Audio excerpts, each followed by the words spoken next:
بسم اللہ الرحمن الرحیم۔ مہتاب حیدر ایک نئے ایپیسوڈ کے ساتھ آپ کی خدمت میں حاضر ہے۔ آج جس موضوع پہ میں نے بات کرنی ہے وہ بیسیکلی یہ ہے کہ بجٹ کی بیسک انڈرسٹینڈنگ کس طرح کی ہونی چاہیے اور کون کون سی چیزیں امپورٹنٹ ہیں جو کہ بجٹ کی جب آپ خبریں پڑھیں تو آپ کے ذہن میں ہونی چاہیے۔ دیکھیں، کسی بھی ملک کا بجٹ جو ہے بیسیکلی ایک گھر کے بجٹ کی مانند ہوتا ہے۔ جس طرح آپ اپنے گھر کے بجٹ کو مینج کرتے ہیں تو اس میں بنیادی طور پہ آپ دو چیزوں کو دیکھتے ہیں۔ ایک تو آپ یہ دیکھتے ہیں کہ آپ کی ٹوٹل آمدنی کتنی ہے، اور اس کے بعد آپ یہ دیکھتے ہیں کہ آپ کے ٹوٹل اخراجات کتنے ہیں۔ پھر آپ اپنی آمدن اور اپنے اخراجات کے اندر ایک توازن پیدا کرنے کی کوشش کرتے ہیں۔ اگر فرض کیا آپ کی آمدنی 20,000 روپے سے 50,000 روپے کے درمیان ہے، کیونکہ مختلف شعبہ زندگی کے بارے میں اور میرے دیکھنے والے لوگ جو ہیں وہ دیکھ رہے ہیں، لیکن اگر آپ کے اخراجات، آپ کی آمدنی 50,000 ہے اور آپ کے اخراجات جو ہے وہ 60,000 کے لگ بھگ ہیں، تو بنیادی طور پہ آپ کیا کریں گے؟ آپ کے پاس سے دو چوائسیز ہیں۔ یا تو آپ اپنی آمدنی میں اضافہ کریں، دوسرا حال یہ ہے کہ آپ اپنے اخراجات کو کم کر لیں۔ اور اگر آپ اپنے اخراجات کو کم نہیں کر سکتے تو پھر آپ کیا کریں گے؟ آپ یہ کریں گے کہ آپ بارو کریں گے، کسی سے قرض لیں گے اور اپنے اخراجات کو جو ہے وہ میٹ کرنے کی کوشش کریں گے۔ اسی طرح سے ایک ملک بھی ہوتا ہے، اور اس ٹائم جو پاکستان کے بجٹ میکرز ہیں ان کے لیے جو سب سے بڑا پرابلم ہے وہ میں آپ کو آسان الفاظ میں سمجھانے کی کوشش کرتا ہوں تاکہ آپ کو یہ پتہ چل جائے کہ اصل میں پرابلم کیا ہے۔ دیکھیں، اس ٹائم جو پاکستان کا فیڈرل گورنمنٹ کا کوئی بجٹ آؤٹ لے ہے وہ ایکسپیکٹڈ ہے کہ وہ 8,000 ارب روپے سے کچھ زیادہ کا ہوگا، یعنی 8,500 سے 9,000 ارب روپے کے درمیان۔ اب پرابلم کیا ہے؟ پرابلم یہ ہے کہ آپ کا کوئی تقریباً 5.8 جو ہے وہ آپ کا ریونیو ہے، جو ایف بی آر کا ریونیو ہے، یعنی 5,800 روپے تقریباً ایف بی آر کا ریونیو ہے، اور جو نان ٹیکس ریونیو ہے وہ تقریباً 12 سے 1,400 ارب روپے کے درمیان جو ہے وہ ایکسپیکٹڈ ہے۔ 1.5 ٹریلین آپ اس کو کر لیں۔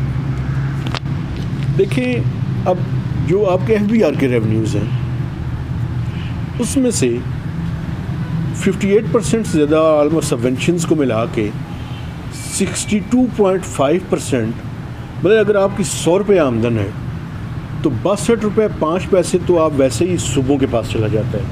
آپ کے پاس باقی کیا بچ گیا جی؟ 38.5، یعنی 100 روپے میں سے 38 روپیز آپ کے پاس بقایا بچے۔ اور اگر آپ اس کو دیکھیں اپنے ایف بی آر کے ریونیوز کو سامنے رکھ کے تو 5.8 میں سے ٹریلین میں سے تقریباً کوئی 3 ٹریلین جو ہے 3 ٹریلین کے لگ بھگ جو ہے وہ آپ جو ہے وہ کر دیں گے، صوبوں کو دے دیں گے این ایف سی کے تحت۔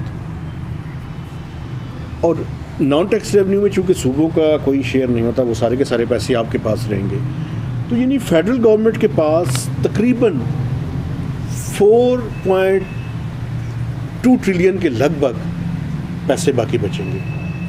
اب پرابلم کیا ہے؟ پرابلم یہ ہے کہ آپ کی جو ڈیٹ سروسنگ ہے وہ تقریباً 3.2 ٹریلین کے لگ بھگ ہوگی اگلے سال۔ 3 ٹریلین کم از کم، اس سے تھوڑی شاید اوپر وہ ڈیپینڈ کرے گا کہ ہمارا انٹرسٹ ریٹ جو ہے وہ کتنا رہتا ہے۔ اس کے بعد آپ ڈیفنس کی ایلوکیشن جو کہ تقریباً 13 سے 1,400 ارب روپے سے زیادہ کی ہوگی، جب آپ اس کو ملائیں تو آپ کا جو بجٹ ہے وہ نیگیٹو میں شروع ہو جاتا ہے، یعنی آپ کے پاس وہ سارے ریسورسز ختم ہو جاتے ہیں۔ تو گورنمنٹ کو یعنی ڈیفنس کے لیے، سبسڈیز کے لیے، رننگ آف دا گورنمنٹ کے لیے، یعنی لوگوں کی سیلریز کے لیے، پینشن کے لیے، ان تمام چیزوں کے لیے قرض لینا پڑے گا۔ گا، اور اسی وجہ سے آپ کا جو ایکسپیکٹڈ لون اگلے سال آپ نے لینا ہے اس کی مالیت 3,000 سے لے کے 3,500 روپے کے درمیان ہوگی، یعنی 6.5% آف GDP آپ کو جو ہے وہ اپنی بجٹ کی فائنینسنگ کرنی پڑے گی۔ اس بجٹ کی فائنینسنگ کا طریقہ کیا ہے کہ آپ کو کچھ انٹرنل جو ہے وہ ریسورسز اپنے انٹرنل ریونیو سے کچھ پیسے جنریٹ کرنے پڑیں گے، اور کچھ پیسے جو ہے وہ آپ کو ایکسٹرنل انفلوز کے ذریعے یا بیرونی قرضے جو ہے ان کے ذریعے لیں گے۔ تو آپ پہلے دن سے آپ کا وہ خسارہ جو ہے وہ شروع ہو جائے گا۔ اب حل کیا ہے اس کا حل یہ ہے کہ یا تو ہم اپنے آمدن کو زیادہ کریں یا اپنے اخراجات کو کم کریں، اور ہمارے 3 بڑے اخراجات ہیں، ڈیٹ، اس کو میں 3 Ds کہتا ہوں، ڈیٹ سروسنگ، ڈیفینس اور آخر میں ڈیولپمنٹ۔ اور اب آپ دیکھ لیں کہ ڈیولپمنٹ سب سے نیچے جا چکا ہے، آپ کی جو ڈیٹ سروسنگ ہے وہ سب سے اوپر جا چکی ہے۔ تو ایک ہم ویشیس سائیکل کے اندر ہے۔ اس ویشیس سائیکل سے نکلنے کا طریقہ یہ ہے کہ ہم اپنی GDP گروتھ کو بہتر کریں، اپنے اخراجات کو کم کریں، اپنے محصولات کو زیادہ کریں۔ محصولات کو زیادہ کرنے کا طریقہ یہ ہے کہ ہم موجودہ جو ٹیکس پیئر ہیں انہیں پہ بوجھ نہ ڈالیں بلکہ نئے ٹیکس پیئر تلاش کریں۔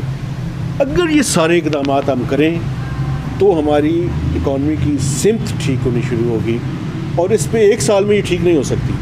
اس کے لیے کم از کم 5 سے 10 سال کی کنسسٹنٹ اس طرح کی پالیسیز ہوں تو تب ٹھیک ہو سکتی ہے۔ یہ بالکل اسی طرح ہے کہ اگر ایک گھر ایک قرضے کے اوپر چل رہا ہے تو سب سے پہلے تو یہ ضرورت ہے کہ وہ قرضے کی ریشو کو کم کریں۔